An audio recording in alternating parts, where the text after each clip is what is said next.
production. I told you!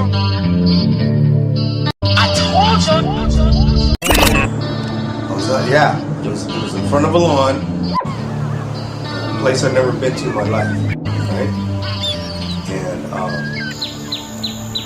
I knew something was wrong because, number one, the only people that I recognized was your grandma, okay, for starters. And then I was asking everybody that was around me. I seen all these people I've never seen in my life, right? And I was asking them, hey, where am I? Where am I? Nobody would respond to me.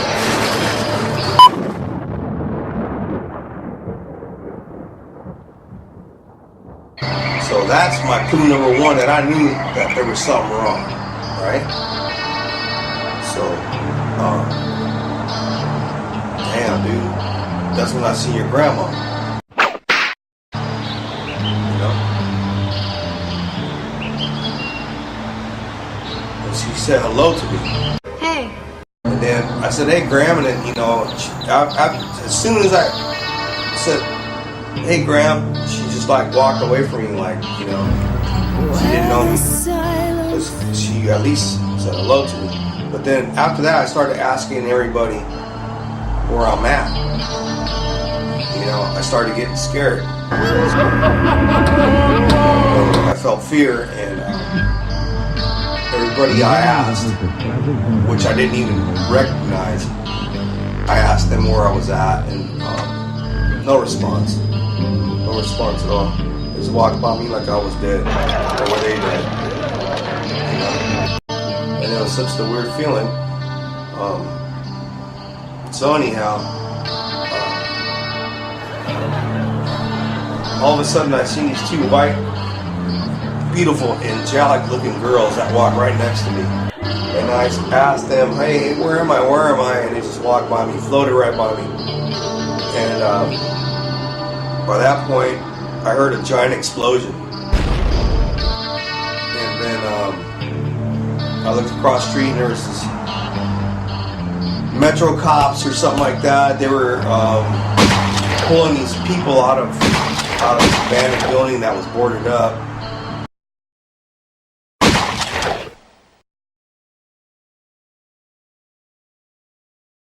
Check this out. And again, I looked around, and more fear set in. So I looked up in the sky, and it was still purple.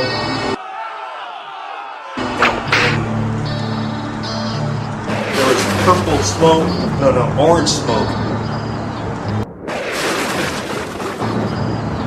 And then, you know, the whole time, I'm thinking to myself, this is not right. I don't know where I'm at, you know, and I'm like paralyzed, you know, but I'm still moving.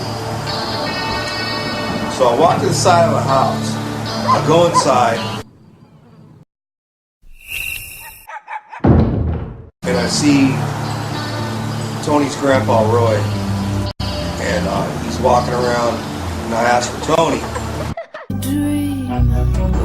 And that's when I seen Tony. He was like, got sucked into the wall and disappeared into the wall. I see him was like shaped like this, into a wall, went gone. And that freaked me out so to the point where it woke me up. And that's that. That was my fucking freak show. The interior of the walls were green.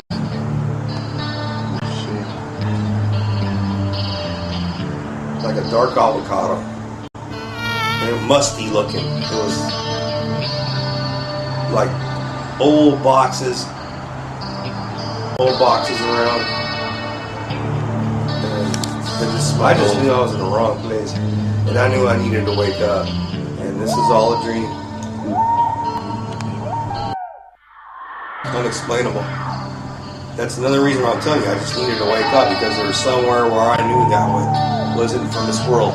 Oh yeah, I was disturbed for a long time, for about a month. Just every day I'd think about the dream and trying to put it together. I don't know what the fuck it was. I don't know, maybe near-death experience. Oh, yeah, that's like, I got scared when the explosion happened, and I said, you know what?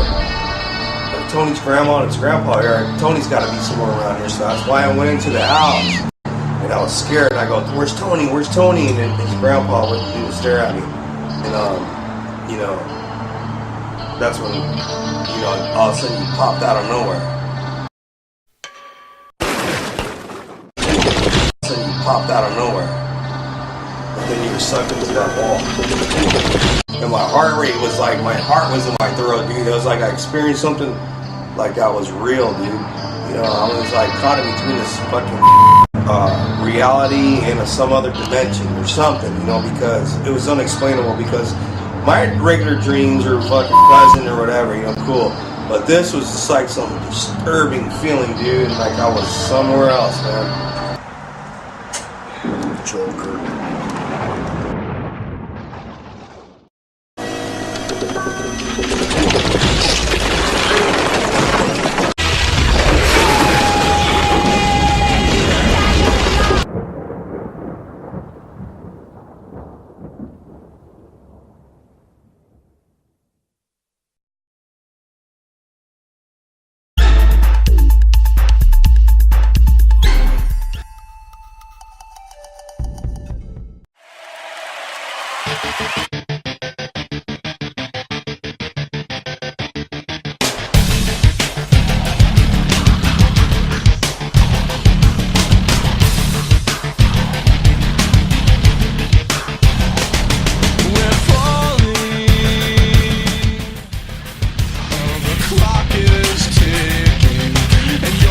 Consciousness is developing, which sees the Earth as a single organism.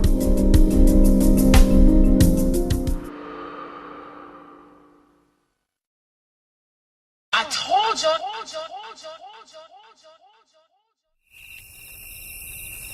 And whether you believe it or not, whether you want to believe it or not, makes no difference to me. But I have seen that treasure.